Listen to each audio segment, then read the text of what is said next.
La revue de presse spéciale offerte par MBF Media Productions, le hebdomadaire d'Icalo et Challenge Hebdo. Challenge Hebdo à la une, le torchon brûle, Bello Bouba et Issa Tiroma Bakari. Le président national du FSNC dénonce l'attitude égoïste et rétrograde du candidat de l'Union nationale pour la démocratie et le progrès UNDP. Un coup dur porté sur l'unité d'une opposition déjà fragilisée par des luttes de positionnement, nous dit Challenge Hebdo. Candidat consensuel de l'opposition, le MRC prend ses distances. La désignation d'Issa Tiroma Bakari, leader du FSNC, comme candidat consensuel de l'opposition pour l'élection présidentielle de 2025 continue de faire des vagues. Mamadou Mota, président par intérim du Mouvement pour la Renaissance du Cameroun, a clarifié la position de son parti sur sa page Facebook, affirmant que le MRC n'a pas été associé à ce processus, nous dit Challenge Hebdo. Guéguerre au G20, Jean de Dieu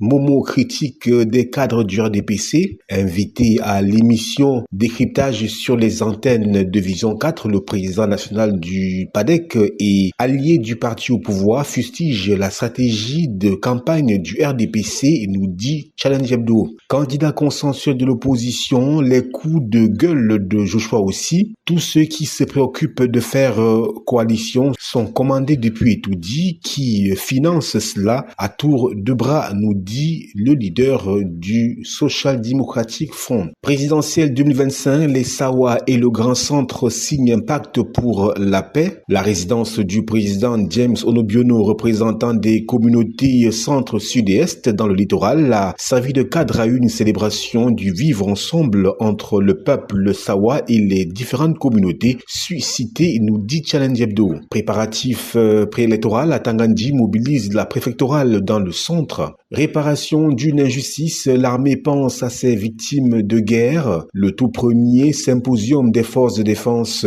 et victimes de guerre a ouvert ses portes ce mercredi 10 septembre 2025 au Palais des Congrès de Yaoundé. Trafic illicite des produits pétroliers, des arrestations et 60 millions de francs CFA reversés au trésor public. C'est le butin de 2 jours d'une enquête menée en catimini par les équipes de la CONAC dans la ville de Yaoundé et ses environs. Port autonome de Douala, une centrale électrique de 300 MW en gestation, d'un montant de 628 milliards de francs CFA. Une convention vient d'être signée en faveur d'un méga projet entre le port autonome de Douala et la Douala Port Power Corporation SA le 12 septembre 2025. Transport aérien, Camerco intensifie l'extension de son réseau continental. La compagnie aérienne nationale du Cameroun sort progressivement la tête de l'eau et affine sa stratégie de relance.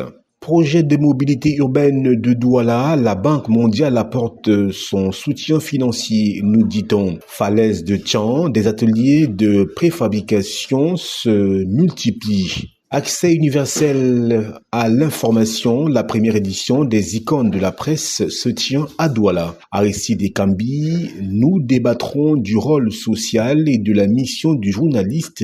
Il est journaliste et président du comité d'organisation de la SIP-CAM. Région de l'extrême nord Cameroun, plus de 160 incidents de sécurité ont été recensés en juin 2025. Nous fait-on savoir. Patrimoine foncier, la SIC sécurise 28 nouveaux titres fonciers à Douala. Hydrocarbures, le plan de la Sonara pour relancer la production d'ici 2025 est connu. La reconstruction et la réhabilitation de la Société nationale de raffinage Sonara entrent dans une phase décisive suite à l'approbation du plan d'accélération du projet par le Conseil d'administration. Les acteurs du football camerounais dénoncent la défiance de Samuel Eto'o vis-à-vis de l'État du Cameroun. L'actualité à l'étranger, États-Unis, 5 migrants ouest-africains expulsés vers le Ghana saisissent la justice. Pendant ce temps, du côté du Qatar, l'Égypte propose la création d'un OTAN arabe. Voilà, madame, monsieur, c'est la fin de la revue de presse spéciale offerte par MBF Media Productions. Restez en compagnie de nos programmes.